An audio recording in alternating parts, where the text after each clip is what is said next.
halkani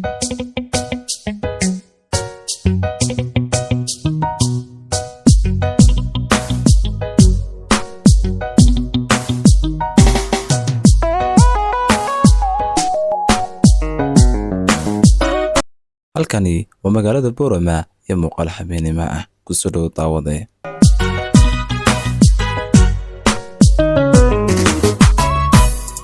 subaxdii markuu roob ku doo ee mayaygu raadeeyo reexaan udgooniyo adoo rucub ka soo toosay dhulka haddaba naga muuqaalkeeni sii wadana waxaa la koray ninkan odayga ah oo magaalada Boorama ku iibiya sunta cayaanka taasi oo ku suuq geeyo kelmad isagu uu gaar u leeyahay oo lagu yaqaan haddaba sheekaysi ka bacdi kelmad ayuu noqon doonaa xalaya ka cabanayay xalaya dad ka cabanayay caawin uu sugaya Boorama way nasibta caawga qofkii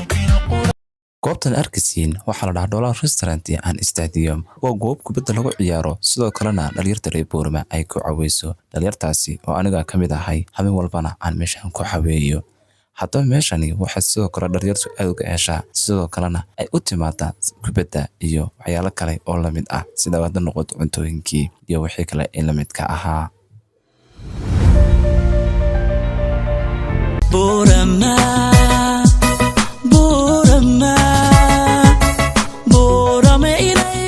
haddaba marka salaada ay gaadho dhalinyarta iyagoo soo wala fadhida waxay toos u tagaan masaajidka marka waliba la eedaamo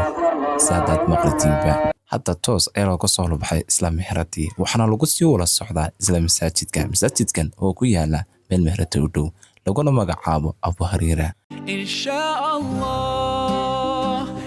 hadda waxaan soo galnay isla gudaha masaajidka si salaada loo soo tukado qaybtaasi lagu sii socdo waa qaybtii weysada qaybtan kalena isla waa qaybtii masaajidka gudaha looga galay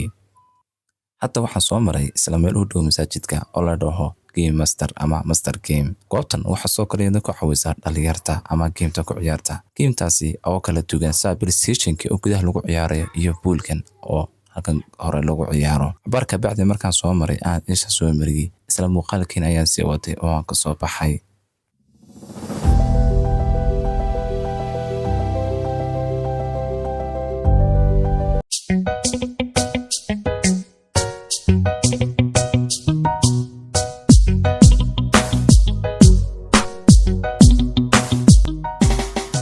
hadda waxaan soo gaaray isla magaalada suuqa Boorama dhexdeeda qayb kamid ah waliba suuqii halkani waa suuqii magaalada Boorama oo qayb kamid ah sida wal arkaysiinba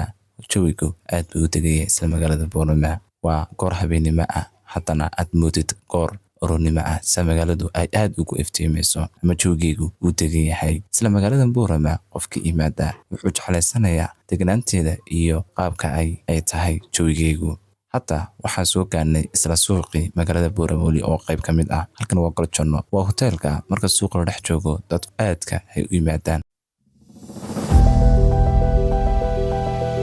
fooq waxa la dhahaa miisaan fooq ka kooban dhowr meelood oo kala duwan ama moolal kala duwan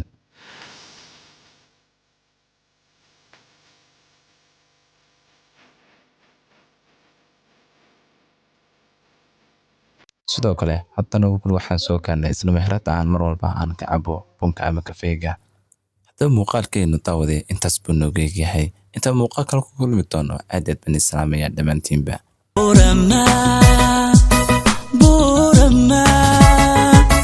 Boorama inay raaxata la isku wada raaciye riyo waxaanu haysto qalbigu ila riyaaqaba inaan joogo rogihii cilmiga runi ideeqsiisay